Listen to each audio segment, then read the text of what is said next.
Before we begin this incredible true story, please subscribe to our channel and press the bell icon so you never miss stories that touch the heart and inspire the soul. The morning sun cast long shadows across the palace courtyard as Marcus Chen stood at attention. His uniform pressed to perfection, every brass button gleaming. For 23 years he had served as a royal guard, a position that came with prestige, respect, and a salary most people could only dream of. His colleagues often joked that Marcus was married to his job, and in many ways, they were right. He had no wife, no children, just an unwavering dedication to duty and a modest apartment that he rarely spent time in. Marcus was known throughout the palace as the man who never took a day off. While other guards rotated shifts and enjoyed their vacations, Marcus volunteered for extra hours. He worked through holidays, covered for sick colleagues, and never complained about the long nights standing watch. The royal family trusted him implicitly, and his fellow guards respected his discipline and reliability. But what nobody knew was why Marcus worked so tirelessly, why he lived so frugally despite his comfortable income, and what drove him to save every possible penny. The truth was buried deep in Marcus's past, in a memory he carried with him every single day. 25 years ago, when he was just a young man of 20, his younger sister Emma had been diagnosed with leukemia. She was only 16, full of life and dreams of becoming a teacher. Marcus watched helplessly as his parents spent everything they had on her treatment. They sold their house, borrowed from relatives, and worked multiple jobs, but it was never enough. The medical bills kept piling up, each one more crushing than the last. Emma fought bravely for 2 years, but the cancer was relentless. In the end, it was not just the disease that defeated her, the lack of access to advanced treatment that their family simply could not afford. Marcus held her hand in that overcrowded public hospital ward, watching his baby sister slip away while around them. Other families faced the same desperate situation. The night Emma died, Marcus made a promise. He did not know how, and he did not know when, but somehow, he would make sure other families would not have to watch their loved ones suffer because they could not pay for treatment. After Emma's death, Marcus threw himself into his work. He joined the Royal Guard, a prestigious position that offered one of the best salaries in the civil service. But unlike his colleagues who bought nice homes and cars, Marcus lived like a monk. He rented a tiny studio apartment in the cheapest part of the city. He rode a bicycle to work while others drove luxury vehicles. He packed simple lunches from home and never joined his colleagues for expensive dinners. Every month, after paying his minimal living expenses, Marcus deposited the rest of his salary into a special savings account. His colleagues thought he was strange, perhaps even miserly, but Marcus did not care what they thought. He had a mission, and nothing would distract him from it. Years passed and Marcus's savings grew steadily. He never touched the money, not even when his refrigerator broke down and he had to keep his food in a cooler with ice. Not even when his bicycle was stolen and he walked 5 miles to work for 3 months until he could afford a used replacement.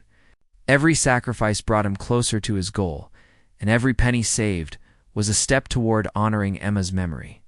He calculated and recalculated, researching the cost of medical equipment, the price of building construction, and the expenses involved in running a healthcare facility. By his 40th birthday, Marcus had saved an impressive amount, but he knew it was not nearly enough to build a hospital. He began taking on additional work, offering private security services on his days off, teaching self-defense classes in the evenings, and even working as a night watchman at a warehouse. His body ached from the constant work, but the vision of that hospital kept him going. He imagined children like Emma receiving treatment, families being spared the agony his parents had endured, and lives being saved because money would not be a barrier to care. Then, one rainy evening, everything changed. Marcus was finishing his shift at the palace when he overheard a conversation that would alter the course of his life. 2 senior officials were discussing a piece of land on the outskirts of the city that the government was planning to auction off for development. The land had been sitting vacant for years, considered too far from the city center to be valuable. As Marcus listened, an idea began to form in his mind. What if that forgotten piece of land could become the site of his hospital? What if the location that nobody else wanted could become a beacon of hope for families battling cancer? That night, Marcus went home and did something he had not done in years. He opened a bottle of wine that someone had given him as a gift 5 years earlier, poured himself a small glass, and allowed himself to dream. He pulled out his notebooks filled with years of planning and calculations, spread them across his small table, and began to map out a real, tangible plan. The land auction was in 6 weeks. If he bid all of his savings, he might have just enough to secure it.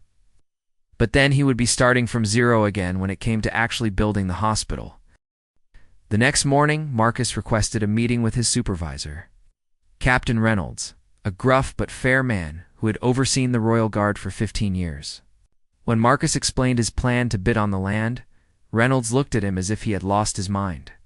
He reminded Marcus that buying land was just the beginning, that construction costs would be astronomical.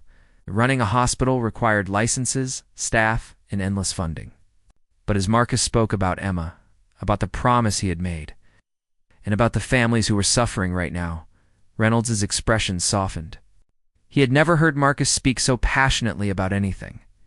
Captain Reynolds made Marcus an offer that day. He had some savings of his own, and while he could not contribute much, he wanted to help. Marcus was stunned. He had worked alongside Reynolds for over 2 decades, but their relationship had always been strictly professional. The fact that his supervisor believed in him enough to invest in his dream brought tears to Marcus's eyes for the first time since Emma's funeral. With Reynolds' contribution added to his savings, Marcus had enough not just to bid on the land, but to win it comfortably and still have a small cushion left over the day of the auction arrived. And Marcus wore his finest civilian clothes, a suit he had bought from a thrift store and carefully maintained for years. The auction house was filled with developers and investors, all looking sharp in expensive designer suits, talking on their phones about properties and portfolios. Marcus felt completely out of place, but he held his head high.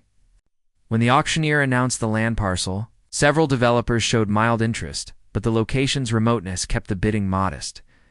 When Marcus placed his bid, a few people glanced his way, but nobody seemed concerned about competition from this ordinary-looking man. In the end, Marcus won the land for less than he had budgeted, which meant he had more funds left over than expected. As he signed the paperwork, his hands trembled slightly. He now owned 5 acres of land on the outskirts of the city. It was overgrown with weeds, littered with debris, and looked nothing like a hospital, but to Marcus, it was the most beautiful sight in the world. That evening, he visited Emma's grave for the first time in months and told her that he had taken the first real step toward fulfilling his promise. However, owning the land was just the beginning of Marcus's challenges. He needed to secure permits, create architectural plans, and somehow find the funding to actually build the hospital. He approached several banks for loans, but without collateral beyond the land itself, and without a proven track record in healthcare or business. He was rejected repeatedly. Some loan officers were sympathetic, others were dismissive, but the answer was always the same. No bank would take the risk on a Royal Guard with a dream, but no business plan or medical credentials. Marcus refused to give up. He began reaching out to architects, explaining his vision and asking if anyone would be willing to design a hospital at a reduced rate or even pro bono. Most ignored his letters and emails. But then he received a response from an elderly architect named Mr. Harrison who was near retirement. Harrison had lost his grandson to cancer 3 years earlier, and Marcus's story resonated deeply with him. He agreed to design a modest but functional cancer treatment center, charging only for his basic expenses. When Marcus met Harrison at a coffee shop to discuss the project, the 2 men spent hours sketching ideas on napkins, sharing stories about their lost loved ones, and bonding over their shared mission. With Harrison's designs in hand, Marcus now had something tangible to show people. He began a letter-writing campaign, reaching out to everyone he could think of. He wrote to medical equipment companies, pharmaceutical corporations, construction firms, and charitable organizations. He wrote to local newspapers, hoping they might run a story about his project. He wrote to former colleagues who had retired, two wealthy families he had met during his service at the palace, and to anyone else who might be moved by his cause. Most of his letters went unanswered, but slowly, responses began to trickle in. A medical equipment supplier, moved by Marcus's dedication, offered to donate some basic equipment at cost price. A construction company, looking for positive publicity, agreed to provide materials at a discount. A small charitable foundation offered a modest grant. Each contribution was like a small miracle, and Marcus kept a detailed record of every donor, determined to personally thank each one when the hospital opened. But despite these generous gestures, Marcus was still far short of the funds needed to break ground on construction. That was when Marcus made the decision that would define the rest of his life. He met with Captain Reynolds and explained that the donations and discounts were not enough. He needed more capital, and there was only one way to get it. Marcus announced that he was cashing out his retirement fund. Every penny he had earned over 23 years of service to the Royal Guard. Reynolds tried to talk him out of it, explaining that Marcus was only 2 years away from retirement, that he would be left with nothing for his old age, that he was taking an enormous risk. But Marcus was resolute. What good was a comfortable retirement if he spent it knowing he had given up on his promise to Emma? The paperwork to access his retirement fund took weeks to process, and during that time, Marcus barely slept. He worried that he was making a terrible mistake, that he would end up old and penniless with nothing to show for a lifetime of sacrifice. But every time doubt crept in, he remembered Emma's face in that hospital ward, remembered the other children suffering around her, and he knew he had no choice. When the funds finally transferred to his account, Marcus sat in his small apartment staring at the bank statement, hardly believing the number he saw. Combined with his savings, the donations, and the retirement fund, he had just enough to build a small but functional cancer treatment center. Construction began on a humid morning in late spring. Marcus took a week of vacation, his first in 7 years, to be present for the groundbreaking. He wanted to personally oversee the placement of the first foundation stone. As the construction crew arrived with their equipment and began clearing the overgrown land, Marcus stood to the side with tears streaming down his face. This was really happening. After 25 years of dreaming, planning, and sacrificing, his hospital was becoming a reality. The construction process was far more complicated and stressful than Marcus had imagined. Despite the architect's careful planning and the construction company's expertise, unexpected problems kept arising. The soil required additional preparation, which cost extra money.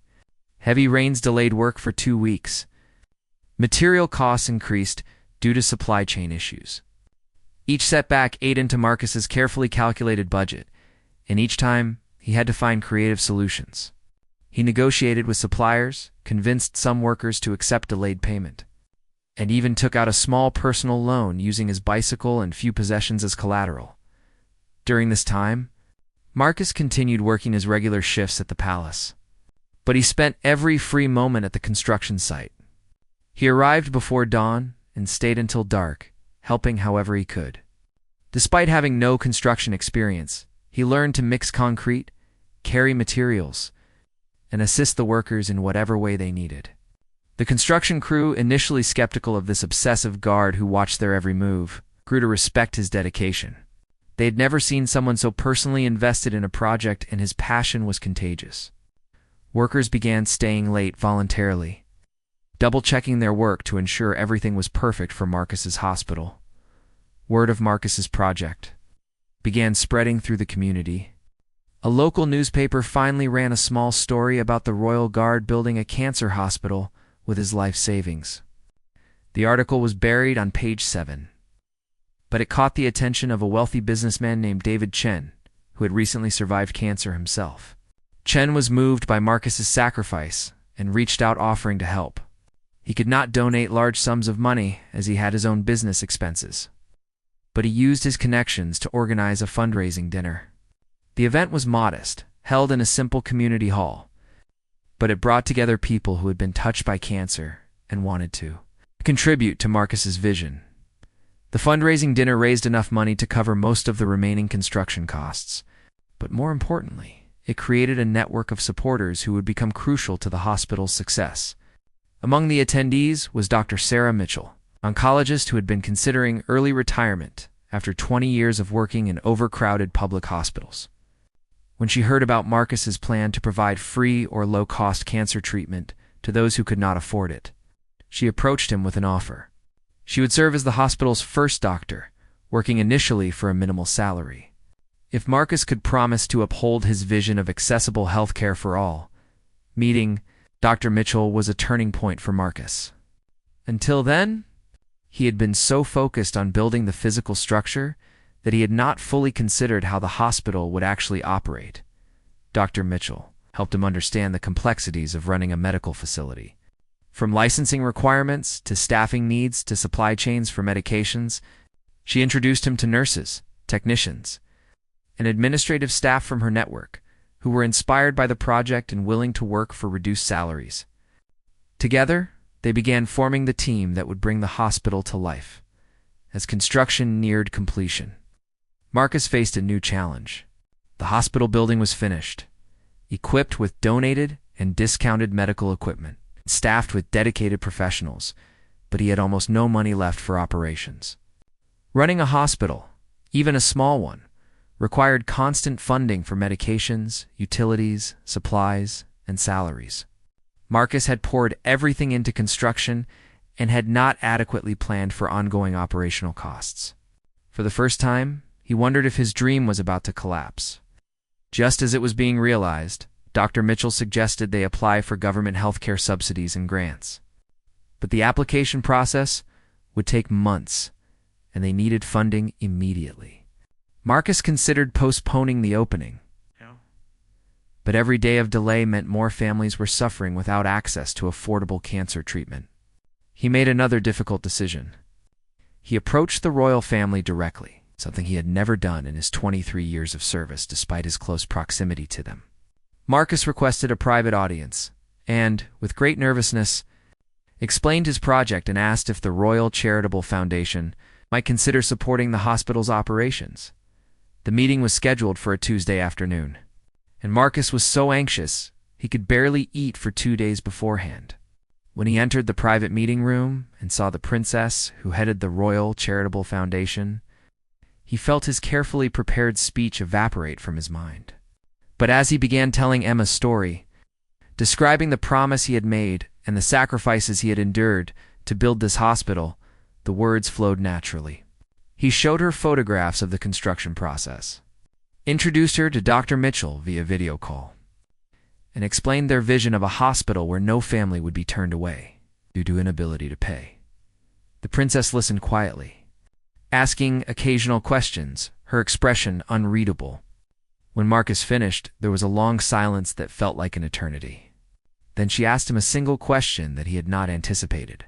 She wanted to know why he had never married, never built a family of his own, never lived the comfortable life his salary could have afforded. Marcus paused, then answered honestly. He explained that after losing Emma, he could not imagine living a normal, comfortable life while knowing that other families were experiencing the same tragedy. His purpose became his family, his mission became his life, and the hospital became the child he never had. The princess was silent for another long moment, and Marcus feared he had said too much. It's been too emotional, perhaps even inappropriate. But then she did something unexpected. She stood up, walked over to where Marcus sat, and placed her hand on his shoulder. She told him that in all her years of reviewing charitable requests, she had never met anyone who embodied the spirit of true service like he did. The Royal Foundation would provide operational funding for the first 3 years, giving the hospital time to establish itself and secure additional funding sources. Marcus could barely comprehend what he was hearing. His legs felt weak. He had to steady himself against the chair. With the Royal Foundation's support secured, the hospital's opening became a reality. Marcus wanted a simple ceremony, just a small ribbon cutting with the staff and a few supporters. But word had spread throughout the city. The local media, which had largely ignored his earlier efforts, suddenly wanted to cover the story of the Royal Guard who sacrificed everything to build a cancer hospital. National news outlets picked up the story, and soon Marcus found himself thrust into an uncomfortable spotlight. He had never wanted attention or recognition. He had simply wanted to fulfill his promise to Emma and help families in need. The opening day arrived on a beautiful autumn morning, exactly 26 years after Emma's death. Marcus had chosen the date intentionally. The hospital grounds, once overgrown and abandoned, were now landscaped with simple gardens and walking paths. The building itself was modest, just 2 stories with 20 patient rooms. But it was clean, modern, and filled with state-of-the-art equipment. Above the main entrance, a sign read Emma's Hope Cancer Treatment Center, a name Marcus had chosen to honor his sister's memory and symbolize what the hospital represented for families facing cancer. Hundreds of people attended the opening ceremony, far more than Marcus had expected. There were the construction workers who had built the facility, the suppliers who had provided materials at discounts, the medical staff who had committed to the mission, and dozens of families who had heard about the hospital and desperately needed its services. Captain Reynolds stood beside Marcus throughout the ceremony. Having taken on the role of hospital security director in his own retirement, Mr. Harrison, the architect, gave a brief speech about the design, philosophy of creating a healing environment. Dr. Mitchell explained the hospital's treatment programs and a commitment to accessible care. When it was Marcus's turn to speak, he walked to the microphone with trembling hands. He had prepared notes, but when he looked out at the crowd, at the faces filled with hope and gratitude, he set the notes aside. Instead, he told Emma's story, speaking publicly about his sister for the first time in decades. He described her love of teaching, her bravery during treatment, and the unfairness of watching her suffer because his family could not afford better care. He explained that this hospital was not just a building, but a promise kept and a prayer that no other family would have to make the impossible choices his parents had faced. By the time he finished, there was barely a dry eye in the audience. The first patient to register at Emma's Hope was a 7-year-old girl named Maya, who had been diagnosed with leukemia. The same cancer that had taken Emma, her parents, a factory worker, and a grocery store clerk, had been devastated by the diagnosis and terrified of the financial burden. When they heard about the new hospital offering treatment based on ability to pay, they had driven 3 hours to be there on opening day. As Marcus met Maya and her parents, shook their hands, and welcomed them to the hospital, he felt a sense of peace he had not experienced since Emma's death. This was why he had sacrificed everything. This moment right here made it all worthwhile. The hospital's first months were challenging but rewarding. Dr. Mitchell and her team treated dozens of patients, providing chemotherapy, radiation therapy, and supportive care to children and adults battling various forms of cancer. True to Marcus's vision, no patient was ever turned away due to inability to pay. Wealthy patients paid full price, middle-income families paid what they could afford, and those with no means received completely free treatment. The model was unconventional, but it worked because everyone involved was committed to the mission rather than profit. Marcus continued working at the palace for another year, refusing to retire early despite his emptied retirement fund. He wanted to earn enough to pay off the small personal loans he had taken during construction and to build up at least a tiny emergency fund. His colleagues, who now knew his full story, treated him with a new level of respect and admiration. The royal family formally recognized his service with a special commendation, not for his work as a guard, but for his humanitarian achievement. Marcus accepted the honor humbly, insisting that the real heroes were the medical staff treating patients every day and the donors who kept the hospital running. During his final year of service, Marcus established a foundation to ensure the hospital's long-term sustainability. He recruited board members from the medical community, business leaders who shared his values, and former patients who had benefited from the hospital's care. The foundation organized fundraising events, applied for grants, and built partnerships with pharmaceutical companies willing to provide medications at reduced costs. By the time Marcus finally retired from the Royal Guard at age 54, Emma's Hope had treated over 300 patients and had secured enough funding to continue operations for at least 5 years. Retirement was strange for Marcus after decades of structured work and clear purpose. He sold his small apartment and moved into a tiny cottage on the hospital grounds, taking on the role of facilities manager and volunteer coordinator.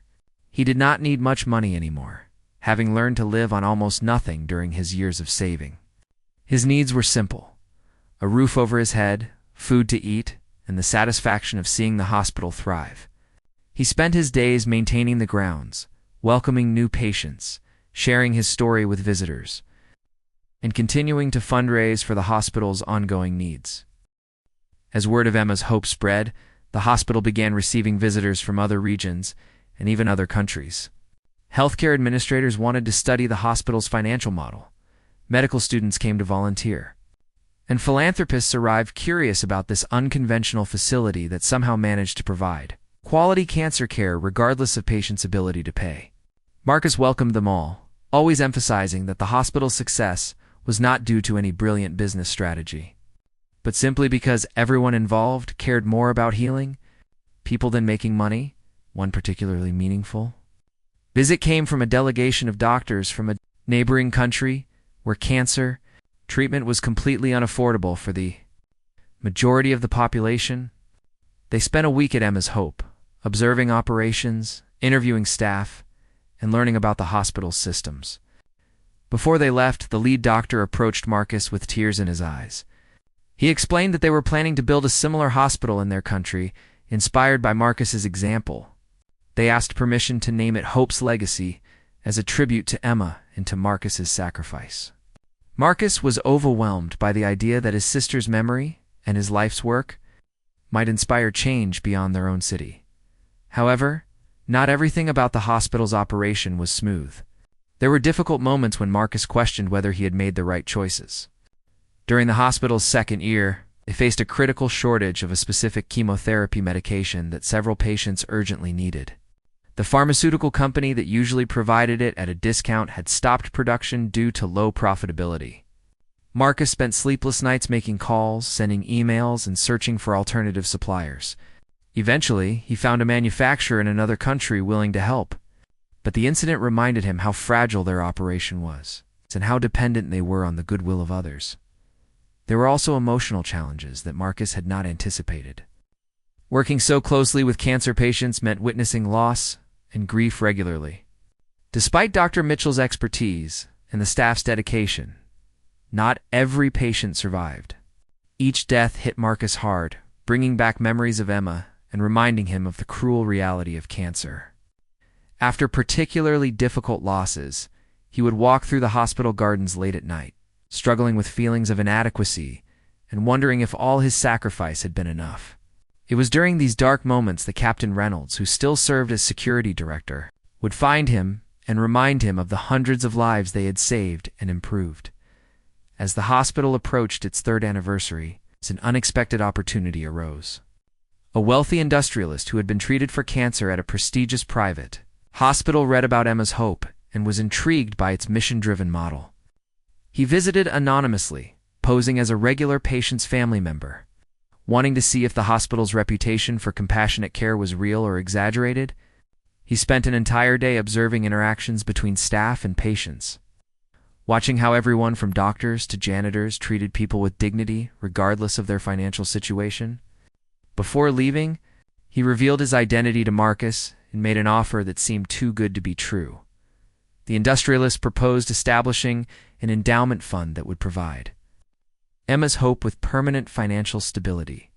He would donate a substantial sum that, if invested properly, would generate enough annual income to cover a significant portion of the hospital's operating costs indefinitely.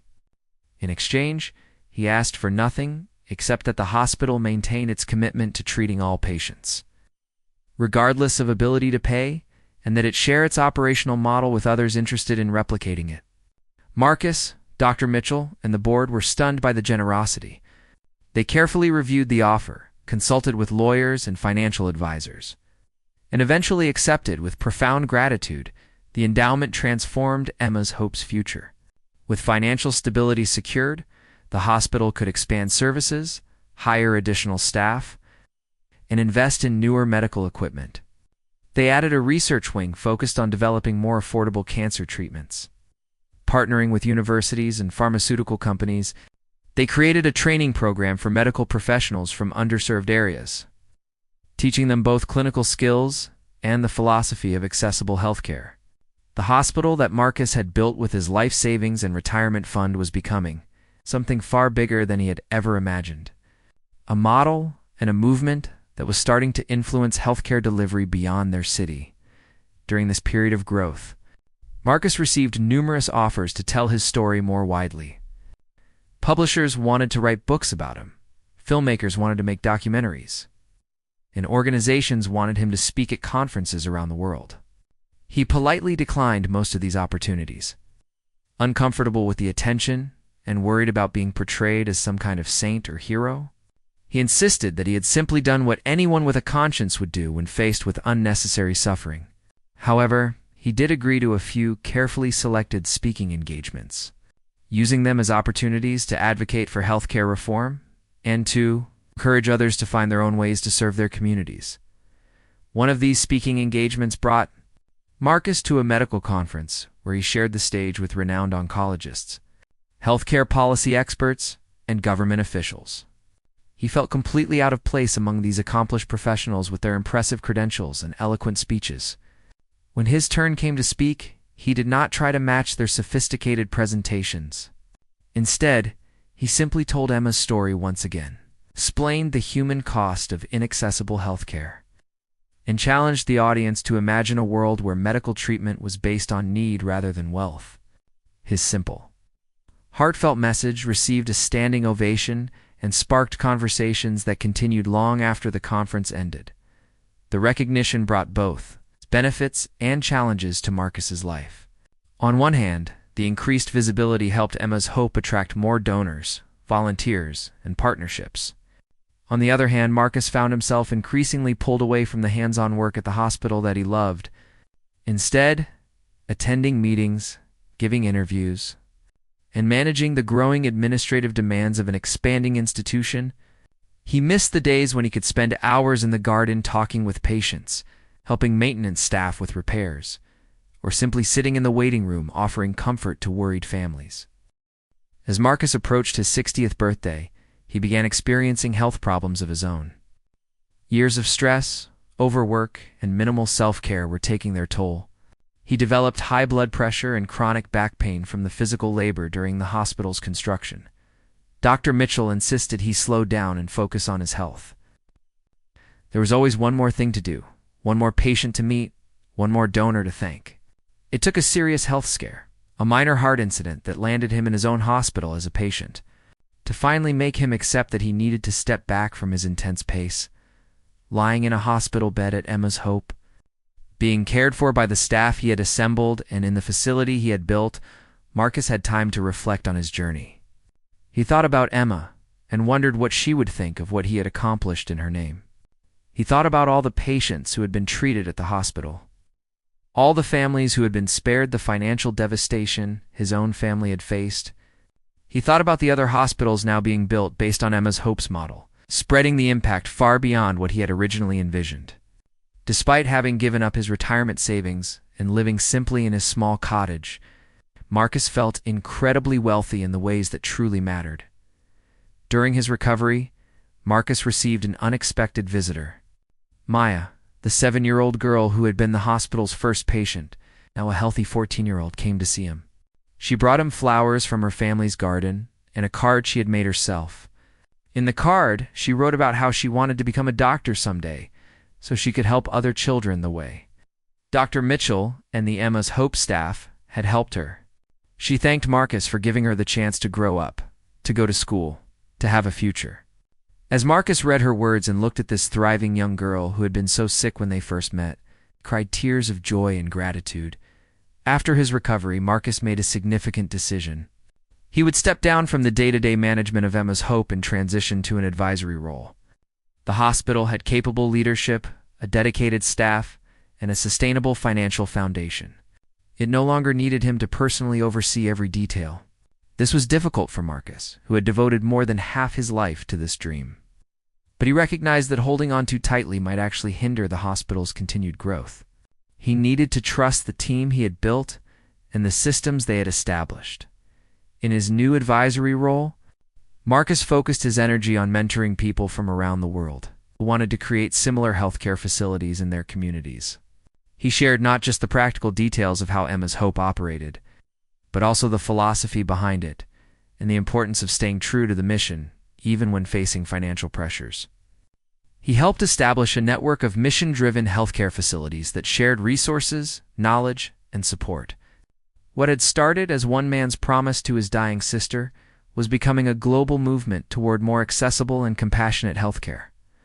On the 10th anniversary of Emma's Hope's opening, the hospital organized a celebration that brought together everyone who had been part of its journey. The construction workers who had built the facility, the donors who had supported it, the staff who had served there, and hundreds of former patients and their families all gathered on the hospital grounds. The celebration was not about Marcus, though many speakers credited him for starting it all. Instead, it was a celebration of what a community could accomplish. When people chose compassion over profit and service over self-interest, during the celebration, the hospital unveiled a memorial garden dedicated to all the patients who had lost their battles with cancer despite the best efforts of the medical team. At the center of the garden stood a statue of a young girl reading a book, representing Emma and her dream of becoming a teacher. Marcus had commissioned the statue years earlier, wanting to ensure his sister was remembered not just for how she died, but for who she was and what she loved. As he stood before the statue, surrounded by hundreds of people whose lives had been touched by Emma's Hope, Marcus felt his promise to his sister had been fulfilled beyond anything he could have imagined. In the years that followed, Marcus lived quietly in his cottage, tending the hospital gardens and welcoming visitors who came to learn about Emma's Hope story. He never regretted sacrificing his retirement savings or living simply while his colleagues enjoyed comfortable retirements. When people asked if he ever felt he had given up too much, he would shake his head and smile. How could he feel he had sacrificed when he had gained so much? He had turned his grief into healing, his pain into purpose, and his loss into a legacy that would continue long after he was gone. Marcus continued his work well into his 70s. Watching as Emma's Hope inspired the creation of dozens of similar facilities around the world, the model he had pioneered, providing quality healthcare based on need rather than wealth, was being adopted and adapted in countries and communities facing their own healthcare crises. Medical students studied Emma's Hope as an example of sustainable, mission-driven healthcare. Policymakers referenced it when debating healthcare reform. And most importantly, thousands of cancer patients received treatment they desperately needed but never could have afforded. As Marcus grew older, he often visited Emma's grave, updating her on the hospital's progress and the lives being saved in her name. He would tell her about the children who had survived and grown up, about the families who had been spared the agony his parents endured, about the doctors and nurses who had dedicated their careers to serving others. He liked to imagine that somewhere, somehow, Emma knew what her death had inspired, and that she was proud of what her big brother had accomplished. The legacy Marcus Chen left behind was not measured in buildings or bank accounts, but in lives saved, families kept whole, and a vision of healthcare that put human dignity above financial profit. He had been a royal guard who had given up everything to build a hospital for cancer patients. But more than that, he had been a brother who never forgot his promise. A man who transformed personal tragedy into hope for others. And a quiet hero who proved that one person's dedication could change the world. Emma's Hope Cancer Treatment Center stood as a permanent testament to the power of love, sacrifice, and unwavering commitment to making the world a better place, one patient at a time.